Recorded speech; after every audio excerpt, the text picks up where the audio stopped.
Erin Taylor had always been the girl whose name was whispered, not spoken, a ghost in the fluorescent-lit hallways of Northwood High. While others buzzed about weekend parties and football games, Erin was a permanent fixture on the social blacklist. It seemed every misfortune that could befall a teenage girl had already claimed her as its victim. But life, in its cruel ingenuity, was about to serve up a fresh hell, turning her world a horrifying 360 degrees. School wasn't a place of learning for Erin. It was a cage, each day a gauntlet, every class a battlefield. She tried to shrink, to become invisible, but trouble, like a heat-seeking missile, always found her. Biology class was droning on, Miss Evans dissecting the complexities of cellular mitosis with a distinct lack of passion. Erin, lost in her own world, doodled intricate patterns in a battered notebook.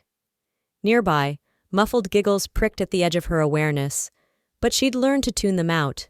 Then, the moment that shattered her fragile composure. Reaching for a pen, she opened her pencil case. Two tiny, dead eyes stared back at her. A horrified gasp lodged in her throat, a primal scream clawing its way out. Her stomach plummeted, her body recoiling as if struck. The scream ripped through the classroom. Erin leaped from her seat, knocking her chair, RSL. "Erin Taylor, what is the meaning of this outburst?"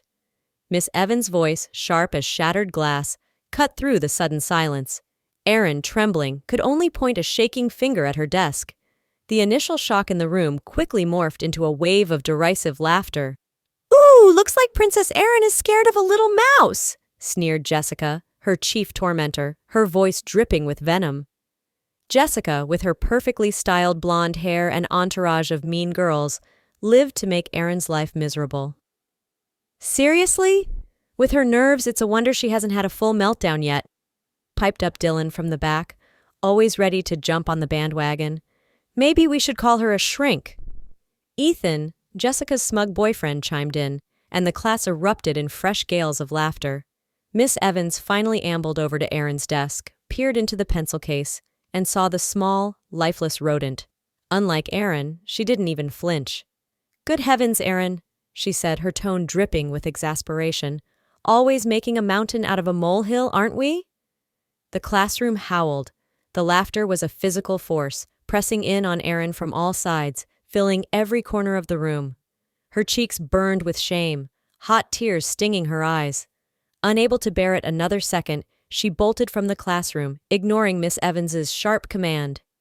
"Erin Taylor, get back here this instant." But Erin was already gone, racing down the corridor, the sound of their mockery chasing her like a pack of wolves. The fluorescent lights of the school hallway blurred as Erin fled, a knot of despair tightening in her chest, as if 1,000 invisible hands were squeezing the air from her lungs. She burst into the girls' restroom, slammed the stall door shut, and collapsed against the cool, tiled wall, the sobs finally breaking free. "Why me? Why always me?"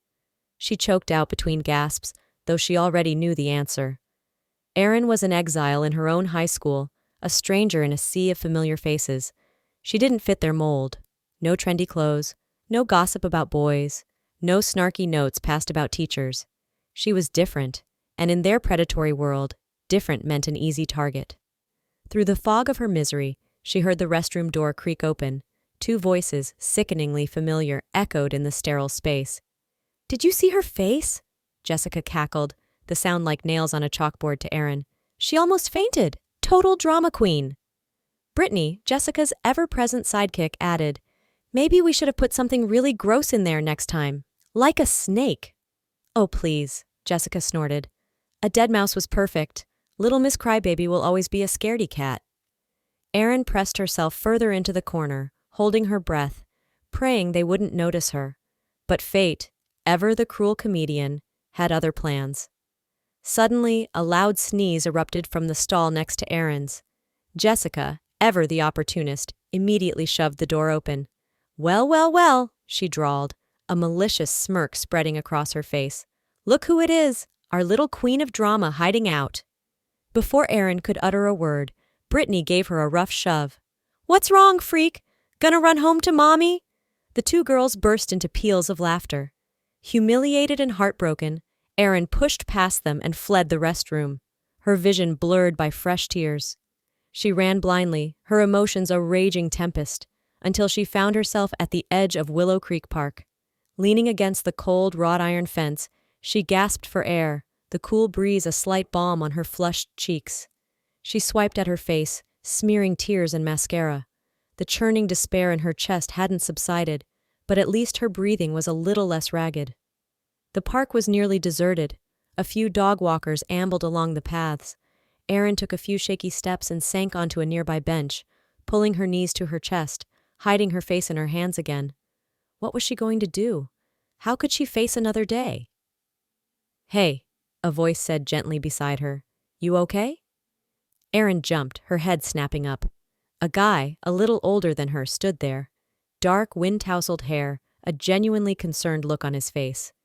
"Yeah, just," she managed, her voice thick, wiping her wet cheeks. "Just a really bad day." "We all have 'em," he said with a disarming smile, extending a hand. "I'm Anthony." She hesitated for a beat, then took his hand. His grip was warm and firm. "Erin." "So, Erin," Anthony said, sitting beside her, "want to talk about what nuked your day? Sometimes just getting it out helps." Erin looked away, her gaze falling on a crack in the pavement. Would he even understand? He hadn't seen their faces, heard their laughter, felt the sting of the teacher's indifference. "I don't think it's a very exciting story," she mumbled, picking at a loose thread on her jeans. "Try me," Anthony said softly. "Sometimes a friendly ear is all you need." Erin glanced at him. There was no mockery in his eyes, only sincere interest. For the first time, possibly ever, she felt like someone might actually listen.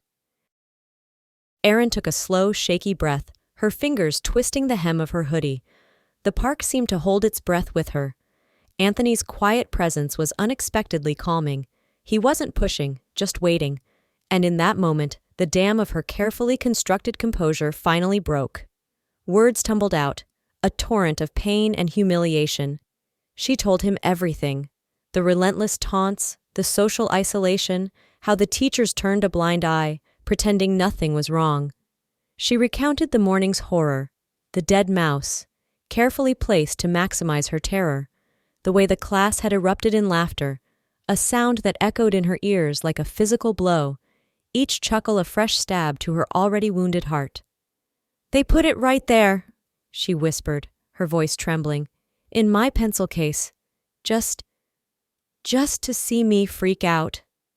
Anthony listened intently, his brow furrowed, never interrupting.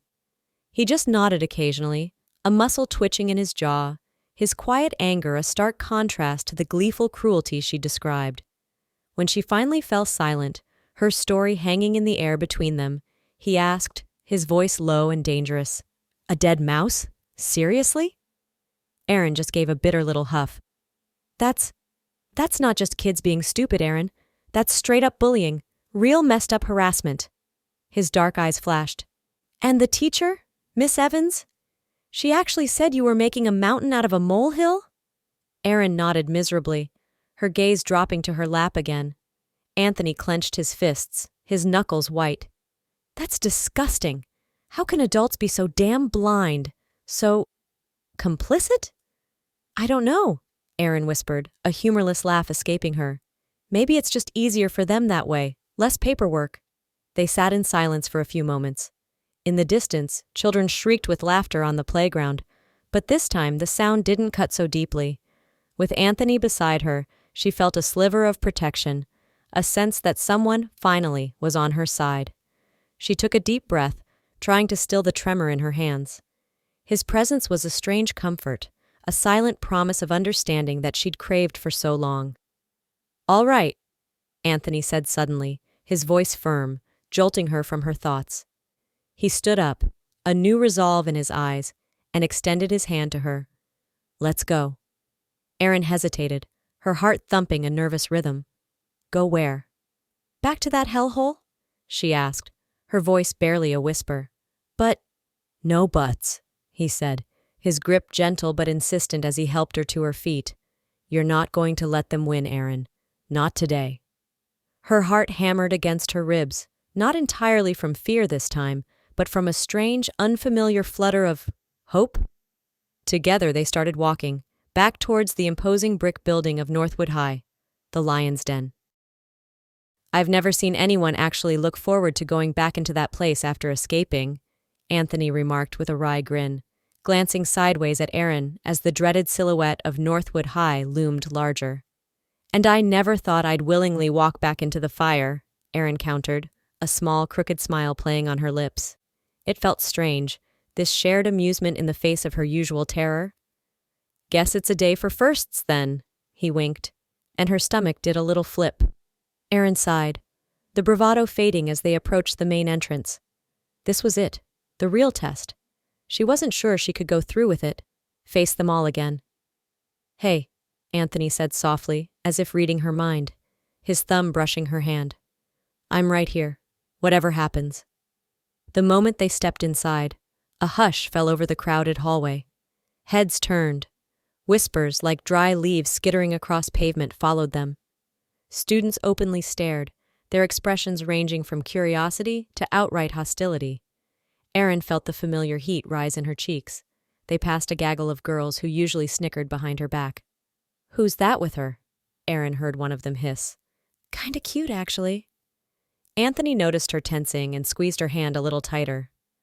"We're almost there, sweetheart," he said, his voice deliberately loud, projecting an air of confident ownership that made every eye fix on them. Aaron blushed furiously, but deep down, a tiny, rebellious part of her actually liked it. Liked the way he said sweetheart, liked the way he wasn't ashamed to be seen with her. The biology classroom was eerily quiet when they entered. Miss Evans was at her desk, pointedly ignoring their arrival. Aaron spotted her backpack slumped by her desk and took a tentative step towards it. But just as she reached for the strap, a familiar, sneering voice cut through the silence. "Well, look who's back. Did little Aaron Taylor's new hero decide he could change her pathetic destiny?" Ethan, Jessica's arrogant boyfriend, lounged against a lab table, a contemptuous smirk plastered on his face. Before Aaron could even process the taunt, Anthony moved. He was a blur, crossing the room in 2 strides. He grabbed Ethan by the collar of his polo shirt, yanking him forward and slamming him hard against the whiteboard. Markers clattered to the floor. "Listen up, scumbag," Anthony snarled, his face inches from Ethan's, his voice a low, menacing growl. "If you or any of your little friends ever lay a hand on my girl again, or even look at her wrong, my buddies and I will find you. And trust me, you won't like what happens next. You'll be eating your meals through a straw. Got it?" Ethan's eyes, wide with terror, darted around the room. He nodded frantically, a choked, yeah, I get it," escaping his lips. A tomb-like silence had fallen over the classroom. No one dared to move, not even Miss Evans, who had finally looked up, her mouth agape. Aaron quickly snatched her bag and slipped out of the classroom, feeling dozens of stunned gazes on her back. Anthony was already waiting in the hallway, a wide, triumphant grin on his face. He pulled her into a quick, reassuring hug, his arms slinging possessively around her waist. "Ready to blow this popsicle stand, sweetheart?" he asked, his voice still carrying that deliberately loud, protective tone. Aaron nodded, a genuine smile finally breaking through. As they walked out of Northwood High, for the first time in what felt like forever, she didn't feel like an outcast. She felt important, protected, and most importantly, she had someone on her side. Aaron walked beside Anthony, the adrenaline from the classroom confrontations slowly ebbing, leaving a warm glow of gratitude and a touch of disbelief. The late afternoon sun cast long shadows as they left the school grounds behind. How did you do that?" she finally breathed, glancing at him with open admiration. "He looked like he was about to wet himself." Anthony just shrugged, a ghost of a smirk playing on his lips as he stuffed his hands into the pockets of his worn denim jacket. "Just a little friendly persuasion. Guys like him only understand one language." He paused, his expression softening. "Seriously, though, if you ever need help, you call me. Nobody should have to go through what you've been dealing with." "No one's ever stood up for me like that," Aaron admitted, her voice quiet, her gaze dropping to the sidewalk. "My parents, they always say it's my fault, That I let them treat me this way. That I'm too sensitive. Anthony frowned, his easygoing demeanor vanishing. That's bull, Aaron. They have no right to say that to you. Not your parents, not those jerks at school, nobody. You remember that, okay? Aaron nodded, a complex wave of emotions washing over her, a strange mix of relief, lingering shame from her parents' words, and a burgeoning affection for this guy who seemed to see her, really see her. So, Anthony said, breaking the brief silence, his eyes lighting up with a new idea. Want to grab a bite? I could introduce you to some of my friends. They're cool, I promise. I'd like that, she replied, a hesitant smile touching her lips. She felt a flutter of nerves, but also a spark of excitement. Awesome! He took her hand, his fingers lacing through hers, and led her towards a small, retro-style diner on the corner, its neon sign buzzing softly. Rosie's, best milkshakes in town. Inside, the diner was a cheerful cacophony of clattering plates, sizzling burgers, and jukebox tunes. Anthony led her to a booth in the back where a couple of guys and a girl were already laughing over a shared plate of fries. Hey guys, this is Aaron, Anthony announced, sliding into the booth and pulling her down beside him. So this is the famous Aaron you've been telling us about? A blonde guy with mischievous brown eyes grinned, winking at Anthony. Brandon, knock it off! The girl opposite them laughed, rolling her eyes good-naturedly before turning to Aaron with a warm smile. I'm Lisa. It's great to finally meet you. Don't listen to him. He likes to stir the pot. Hi, Aaron replied, still a little overwhelmed, but feeling surprisingly at ease in their friendly presence. Anthony excused himself to order them some drinks at the counter. So, Aaron, Brandon leaned in conspiratorially, you even know that our boy Anthony here is the best damn guitarist in our band? Aaron's eyes widened. You guys have a band? He didn't tell you? Brandon continued, shooting Anthony, who was now approaching with 2 tall milkshake glasses, a knowing look. She shook her head. Anthony set a creamy chocolate milkshake in front of her. You play guitar? She asked, her eyes shining with a newfound curiosity.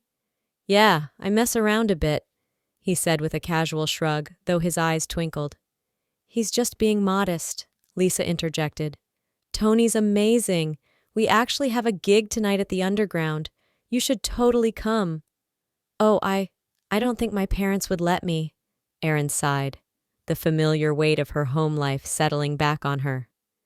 Then I guess I'll just have to help you sneak out, Anthony grinned, giving her a playful wink. Aaron clutched her milkshake glass, a thrill through her. The idea was terrifying, yet undeniably alluring. She'd never done anything like it before. Well, maybe, she said, a small, adventurous smile playing on her lips. Perfect, Anthony declared, his smile infectious. Later that evening, Aaron stood before her bedroom mirror, a bundle of nerves. Her heart hammered against her ribs like a trapped bird. Tonight, she was doing the unthinkable, sneaking out. For a boy, for a concert, for a taste of a life she'd only ever dreamed about. A faint, almost inaudible whistle drifted up from outside her window. Anthony! Her pulse quickened. Carefully, silently, she slid the window open and peered out. There he was, leaning casually against a sleek black motorcycle, bathed in the soft glow of a streetlight, a confident smirk playing on his lips. Ready for an adventure, Cinderella? He whispered up to her, his voice a low rumble that sent shivers down her spine. Ready? She breathed back, her voice barely a whisper, terrified of waking her parents, whose disapproval was a constant, suffocating blanket. Aaron, heart in her mouth, navigated the rickety old trellis that ran alongside her window. It groaned ominously with each movement. Just as she was about to lose her grip, Anthony was there, strong hands catching her waist, helping her down the last few feet. See? No overbearing parents to spoil our fun, he chuckled, his breath warm against her ear. Let's roll. The guys are waiting. They sped through the sleeping town, the wind whipping through Aaron's hair, tugging at her clothes. For the first time in her life, she felt truly, exhilaratingly free, the city lights blurring into streaks of color around them. It was like a scene from a movie, and she was the star. The underground club was already buzzing when they arrived, a thrum of anticipation in the air. Anthony's bandmates Brandon and Lisa waved them over from a dimly lit corner near the stage. "Ready to hear us livin' loud?" Anthony winked, his eyes alight with excitement. "Definitely," Erin replied, her own excitement bubbling up. The lights dimmed, a hush fell over the crowd, and then the music exploded. Erin couldn't believe this was happening to her. Anthony was transformed on stage. He wasn't just the sweet, protective guy from the park. He was a rock god. His fingers flying over the guitar strings, his voice powerful and raw, pouring his soul into every note. The music enveloped her, resonated deep within her, and she found herself lost in the sound, in him. He lived for this, she realized, and for this one night, she was a part of his world. After their set, sweaty and exhilarated, Anthony made his way through the cheering crowd straight to her. "So?" he asked, his eyes gleaming, still breathing heavily from the performance. "What did you think?" "That was incredible, Anthony," Erin gushed, her voice full of awe. "You were amazing. Why didn't you tell me you were this good?" "Well," he grinned, running a hand through his damp hair. "Didn't know if it was your kind of thing?" He glanced at his watch. "And now, my rock and roll princess, I should probably get you home before your parents send out a search party." They walked slowly through the quiet streets, the energy of the concert still humming between them, neither of them eager to say goodnight. "Thank you, Anthony," Erin said softly as they neared her house. "For what?" he asked, tilting his head, his smile gentle. "For everything," she whispered. "For tonight. For just being you." Anthony stopped, turning to face her under the soft glow of a streetlight. "Erin," he murmured. She froze, her breath catching in her throat as his warm hand gently cupped her cheek. The world seemed to fade away. The next moment, he leaned in, and his lips met hers. The kiss was soft, warm, and tentative at first, then deepened, filled with all the unspoken emotions of the day, of the night. When they finally broke apart, a shy smile graced Erin's lips. I should probably get inside now," she said, her cheeks flushing a delightful pink. "Run along before you turn back into a pumpkin," Anthony laughed, but before she turned to go, he squeezed her hand one last time. Erin scrambled back up the trellis, her heart soaring. Once safely in her room, she closed the window and collapsed onto her bed, a dreamy smile on her face. Tonight had changed everything. She wasn't just the school outcast anymore. She had Anthony. And maybe, just maybe, something that felt a lot like a new beginning. The days that followed were a blur of stolen moments and secret smiles. Anthony started meeting Erin after school, a comforting, exciting new ritual. The oppressive shadow of Northwood High seemed to lift a little each time she saw his easy grin waiting for her by the gates. Their walks became longer, their conversations deeper.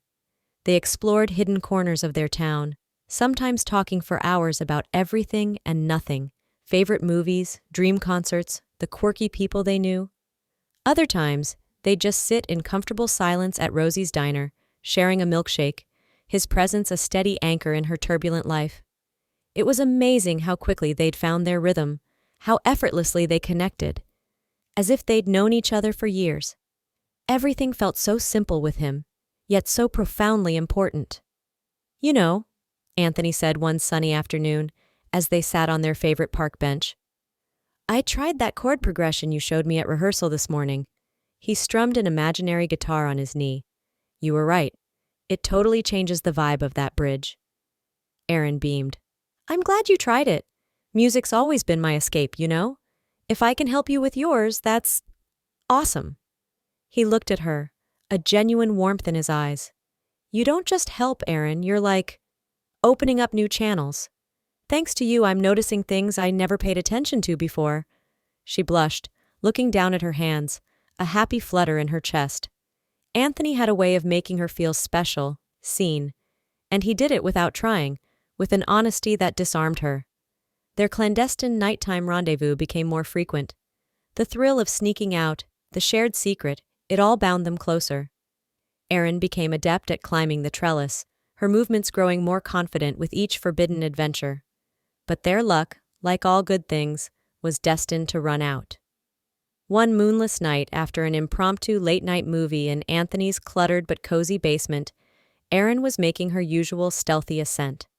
She'd just reached her window, waved a quick goodbye to Anthony, who lingered in the shadows below, and slipped inside. "Just where do you think you've been, young lady?" The voice, sharp and furious, sliced through the darkness. Her mother, Olivia Smith, stood silhouetted in the doorway, arms crossed, her face a mask of thunderous rage. Her father Mark appeared behind her, his expression equally grim. Erin froze, her blood turning to ice. "Mom, Dad, Don't you Mom-Dad us?" Olivia hissed, advancing into the room. "Do you have any idea what time it is? We've been worried sick, sneaking out like some common delinquent." "I'm tired of your constant interrogations," Erin blurted out, years of resentment bubbling to the surface. "I'm not a child!" Olivia's face contorted with fury. "You're tired? You're tired? You're living under our roof, eating our food, and you have the audacity to defy us like this?" Mark, always the quieter but sterner one, stepped forward. "This behavior is unacceptable, Erin. Absolutely unacceptable. Until you learn to respect our rules, there will be consequences." The next morning, Erin awoke to the rhythmic, brutal sound of hammering. She rushed to her window, her heart sinking. Her father was outside, methodically boarding it up, each nail driving a spike of despair into her heart. "Dad, what are you doing?" she cried, pressing her face against the glass. Mark didn't even look at her. "This is for your own good," he grunted, his voice muffled. "Maybe this will teach you to stay put. No more gallivanting around at all hours." Tears welled in Erin's eyes. Her last escape route, her secret connection to Anthony and the world he represented, was being sealed off. This house, already a prison, was now a fortress. The freshly boarded window was a stark wooden monument to her parents' control. Erin felt a suffocating despair settle over her. That day, she didn't go to school. The thought of facing Northwood High without the promise of Anthony's smile afterward, without the possibility of escape, was unbearable. Instead, her feet, seemingly of their own accord, carried her towards Anthony's apartment building. She needed him, needed his reassurance, his easy confidence that always managed to soothe her frayed nerves. He opened the door almost immediately, his usual grin fading when he saw her face. "Erin? Hey, what's wrong? You look like you've seen a ghost." He pulled her inside, his arm instantly going around her. The concern in his eyes was a balm to her wounded spirit. She collapsed onto his worn couch, the words tumbling out. They know, Anthony. They caught me last night." Her voice trembled. "My dad. He boarded up my window this morning. I can't get out. They're trying to lock me away." Anthony sat beside her, his expression grim as he listened. He didn't say much, just held her hand, letting her pour out her frustration and fear. He understood, or at least he seemed to. He'd always been her rock. I can't live like that anymore," she whispered, tears finally spilling over. "They don't understand me. They don't even try." He pulled her closer, his embrace warm and strong. "I know it's tough, Erin," he said softly, stroking her hair. "I've had my own battles with parents who just don't get it. But you're stronger than you think. You're not alone in this." His words were a lifeline. In the quiet intimacy of his apartment, surrounded by his guitars and band posters, the outside world with its judgments and restrictions seemed to fade away. The air crackled with unspoken emotions. One look led to another, a touch lingered too long, and then, in a rush of desperate comfort and burgeoning passion, their lips met. This time the kiss was different, deeper, more urgent. One thing led to another, and in the hazy afternoon light, they found themselves tangled together on his bed. It was her first time, a whirlwind of sensation, vulnerability, and a profound, undeniable connection. Afterwards, lying in his arms, a fragile peace settled over her. The problems, the parental fury, the boarded window, they all seemed distant, insignificant, as long as she was here, with him. He traced patterns on her arm, his touch gentle. "You're so important to me, Erin," he murmured against her hair. "I'm here for you. Always." She snuggled closer, a hopeful sigh escaping her lips. Maybe, just maybe, they could weather this storm together. "I don't want to go home," she whispered, the thought of returning to that suffocating house filling her with dread.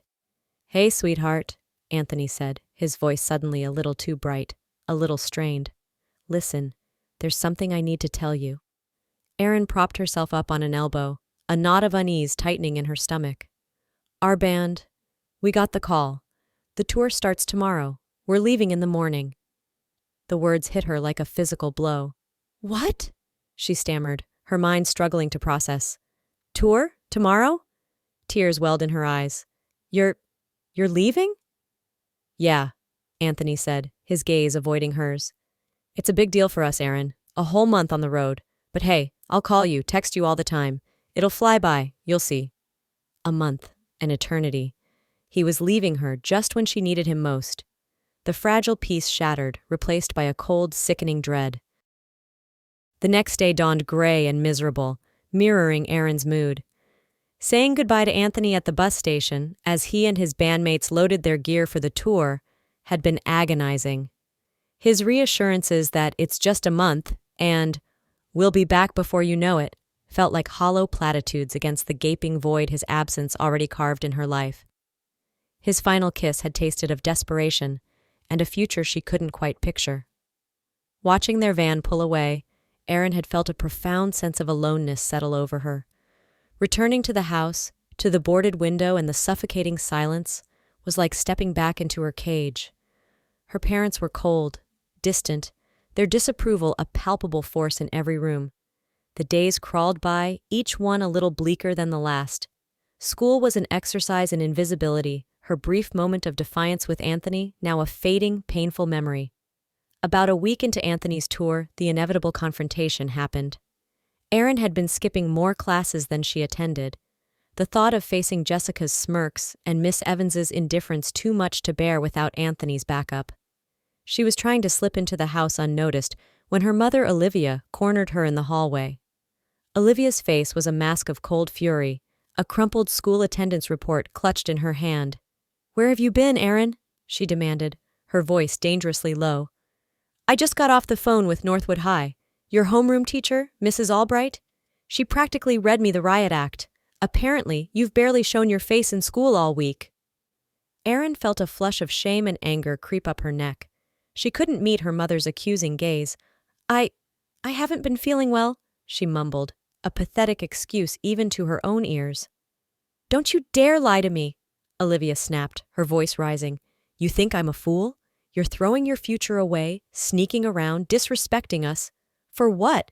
For that boy?" "He's not just that boy, Mom," Erin retorted, her own anger flaring. "And you wouldn't understand anyway. Everyone at school hates me. They laugh at me, they play cruel jokes, and no one cares." "Oh, so now it's everyone else's fault?"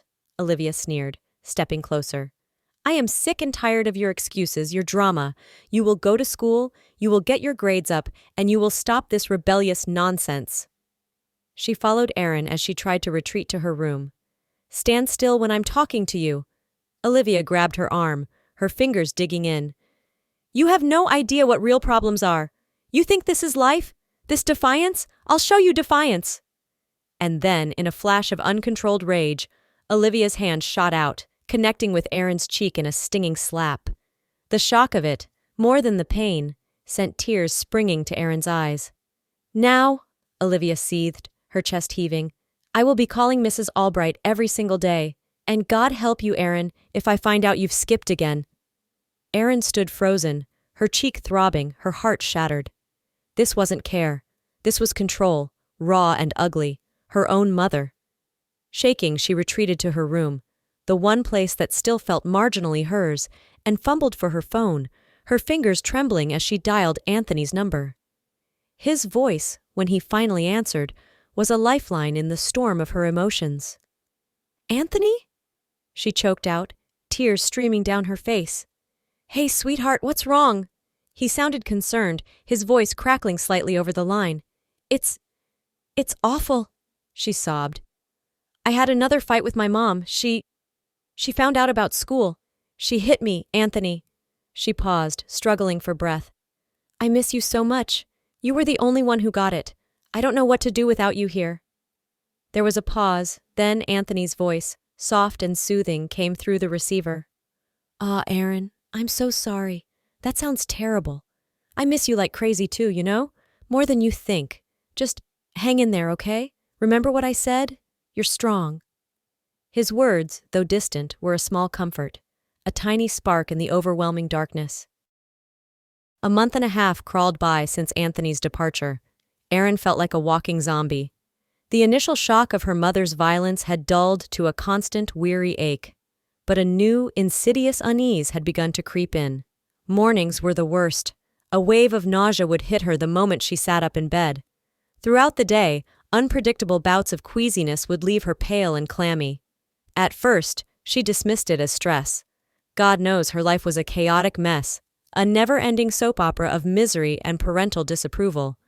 But the feeling persisted, growing more insistent each day. One evening, the Smith family was gathered around the dinner table in a strained, oppressive silence. Suddenly, a violent wave of nausea hit Erin.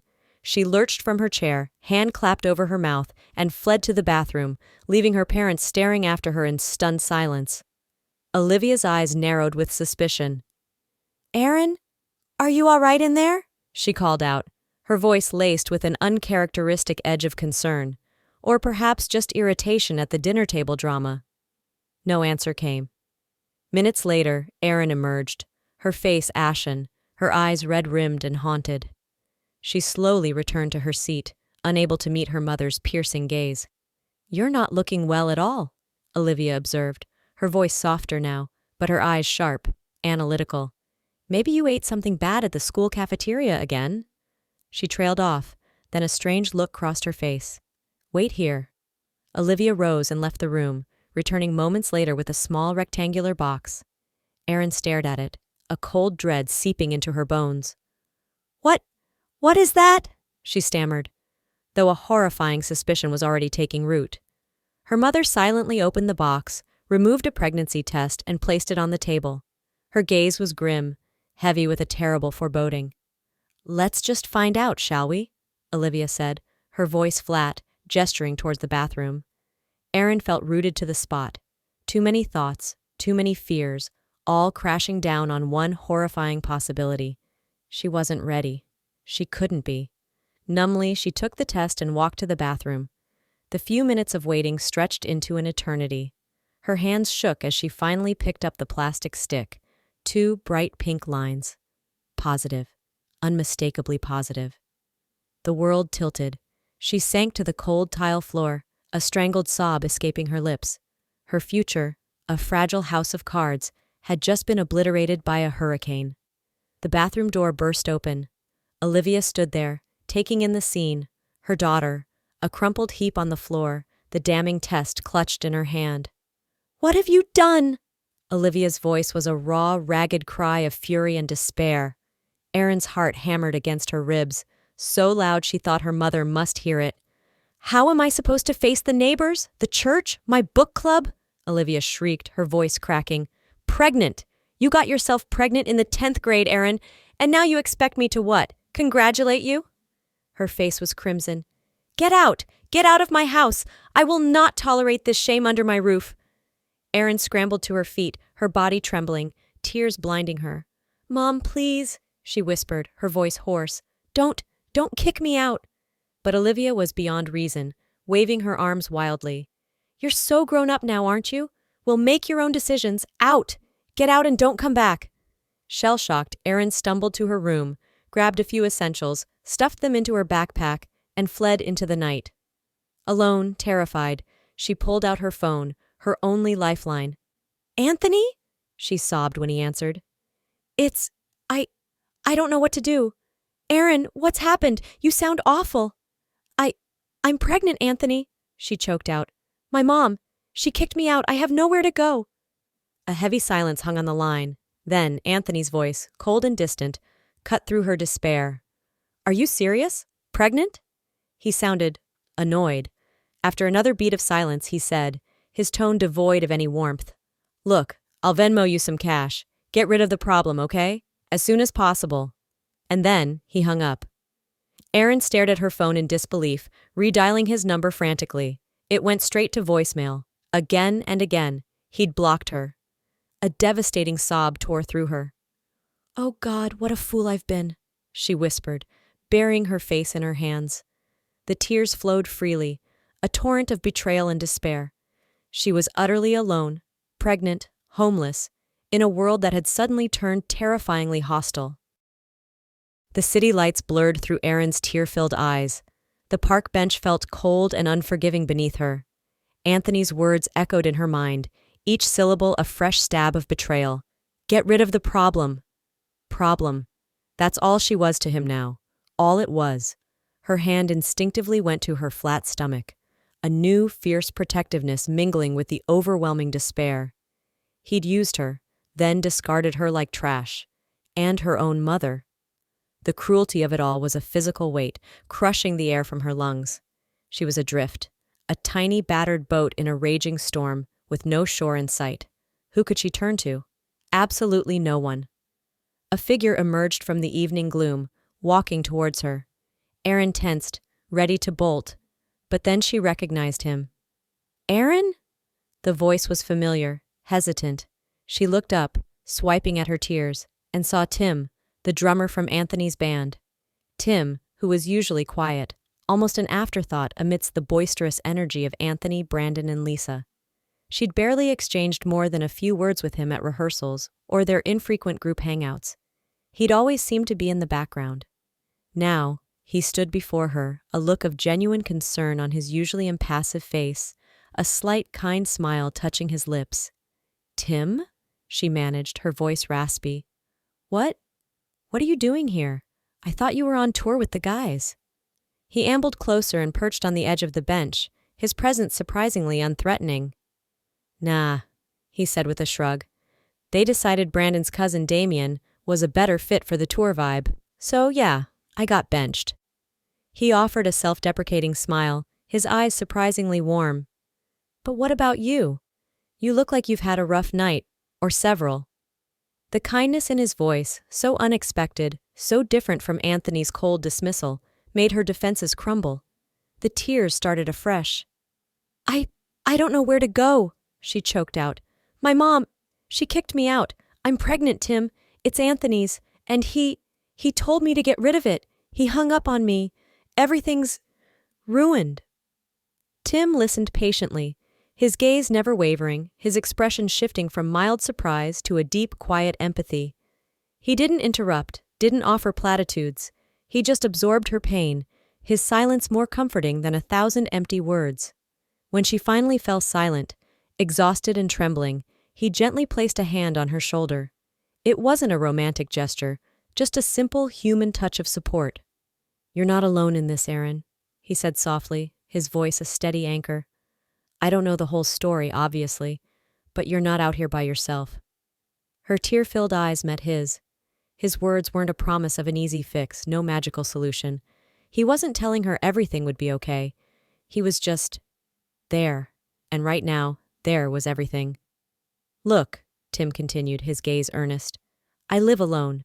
It's not much, just a small apartment, but there's a spare couch. It's definitely better than this bench. We can figure things out from there. You don't need to be on the streets." Erin stared at him, momentarily speechless. This quiet guy, this near stranger, was offering her a lifeline when the boy she thought loved her and her own family had cast her aside. Are you serious?" she whispered, hardly daring to believe it. Tim nodded, a small, reassuring smile on his face. "Course I am. Here, let me get your bag." He reached for her backpack. "We can talk on the way if you want, or not. Whatever you need.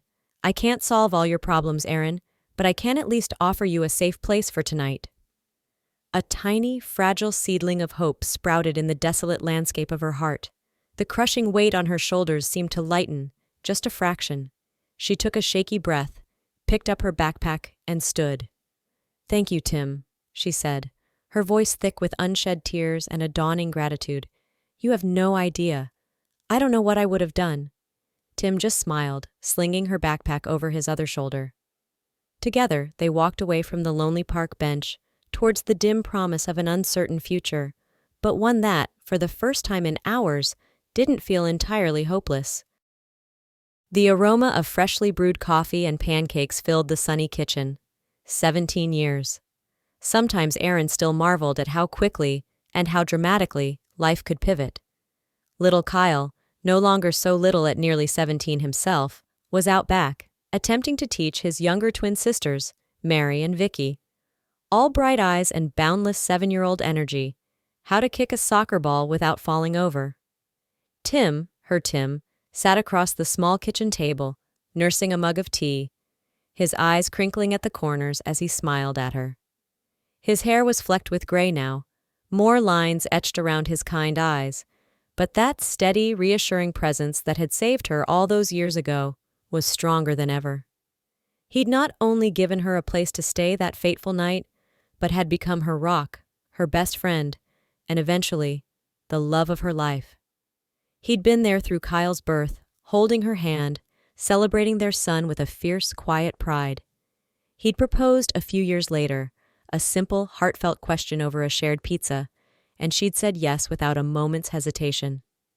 "You know," Erin said softly, watching him, her heart full, "you still amaze me, after all this time. I don't know how I'll ever repay you for everything." Tim reached across the table, his hand covering hers. His touch was as familiar and comforting as her own heartbeat.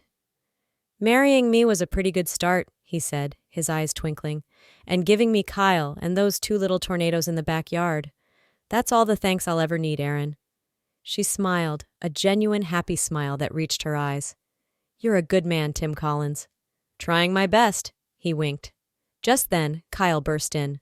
"Mom, the girls are demanding juice, and Vicky says Mary cheated at everything." Erin laughed, grabbing a pitcher from the fridge.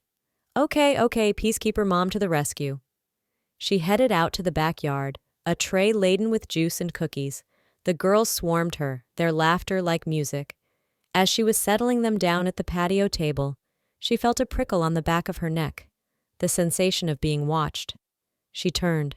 Standing by the low fence that bordered their yard were 2 figures, an older man and woman, looking hesitant, almost lost. Erin's blood ran cold. It couldn't be, but it was. Her parents, Olivia and Mark Smith, 17 years, and now here they were. Olivia's face was etched with age and something that looked like regret? Tears welled in her mother's eyes. "Erin, darling," Olivia whispered, her hands reaching out, trembling. Erin froze, the tray nearly slipping from her grasp. The past, a ghost she thought long buried, had just materialized on her doorstep. What are you doing here?" Erin finally managed, her voice barely a whisper, a maelstrom of old pain and fresh shock churning within her. We ran into your old biology teacher, Miss Evans, at the market," Olivia stammered, dabbing at her eyes. She gave us your address. We wanted to see how you were, how you're living." Erin stood silent, her mind reeling. Tim appeared at her side, his arm instinctively going around her waist. "Everything okay, love? We have visitors?" he asked, his gaze steady on the unexpected arrivals. Erin took a deep breath, her husband's presence a solid anchor. "No, honey," she said, forcing a calm smile for Tim, then turning a cool, polite gaze back to her parents.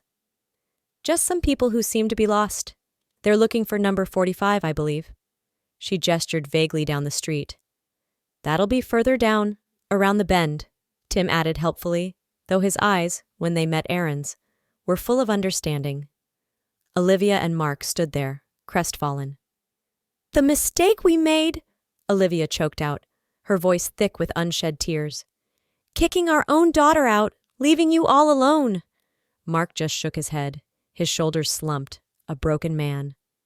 "We can't turn back time, Olivia," he said, his voice hollow. They turned and walked away, 2 stooped figures retreating into the sun-drenched street. Erin watched them go, a complex mix of emotions warring within her. "You know them?" Tim asked quietly, once they were out of earshot. "Yes," Aaron said, leaning into his embrace. They're the parents who threw me out when I needed them most. Tim held her tighter. You made the right choice, Aaron. Then and now. I'm so proud of you. She looked up at him, then at her laughing children, her happy home. The past was the past. Her future, her family was right here.